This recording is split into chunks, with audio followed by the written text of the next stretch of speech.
भाई ये जो है ना ये सबसे इंपॉर्टेंट है, not only for this chapter but आगे आप इलेक्ट्रिसिटी में कुछ भी पढ़ोगे ना तो उसमें जो सबसे इंपॉर्टेंट चीज आएगी वो है ओम्स लॉ।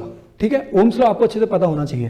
देखो ओम्स लॉ क्या बोलता है, V is directly proportional to I in a circuit. क्या कि जैसे जैसे आप पोटेंशियल डिफरेंस को, V is what potential difference, I is what current, जैसे जैसे आप पोटेंशियल डिफरेंस को बढ़ाओगे वैसे वैसे करंट भी सर्किट में क्या करेगा, बढ़ेगा। ठीक है ना, जैसे जैसे आप पोटेंशियल डिफरेंस को बढ़ाओगे वैसे वैसे करंट जो है वो बढ़ेगा।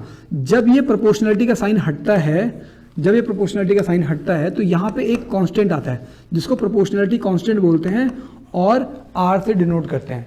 जब भी प्रोपोर्शनलिटी का साइन हटता है तो यहाँ पे एक प्रोपोर्शनलिटी कांस्टेंट आता है जिसको हम लोग R से रिप्रेजेंट करते हैं और इसी को हम लोग क्या बोलते हैं, ये R जो है इसी को हम लोग क्या बोलते हैं, रेजिस्टेंस बोलते हैं। क्या बोलते हैं, रेजिस्टेंस।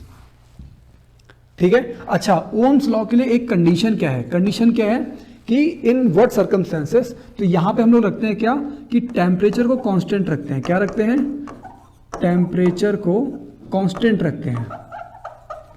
अगर आप टेम्परेचर को भी चेंज करने लग जाओगे तो आपका जो V और I का जो सेम रिलेशन था वो थोड़ा सा अल्टर हो जाएगा, वो थोड़ा चेंज हो जाएगा।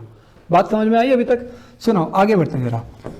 सो ये जो प्रोपोर्शनलिटी कांस्टेंट जिसको हमने रेजिस्टेंस बोला, इस रेजिस्टेंस को हम लोग मेजर करते हैं, मतलब जो इसका SI यूनिट है, SI यूनिट उसको हम लोग बोलते हैं ओम। क्या बोलते हैं, ओम, जिसका साइन ये है और पढ़ा ये जाता है ओम, क्योंकि ओम वो साइंटिस्ट थे। ठीक है, नाउ 1 ओम को आप कैसे डिफाइन करोगे, 1 ओम को आप कैसे डिफाइन करोगे? तो देखो यहाँ पे I जो है वो इधर चला जाएगा, तो देखो आप वोल्ट को आप कैसे, वोल्ट को मतलब पोटेंशियल डिफरेंस को आप V से रिप्रेजेंट करते हो और I को, करंट को आप एम्पियर में मेजर करते हो।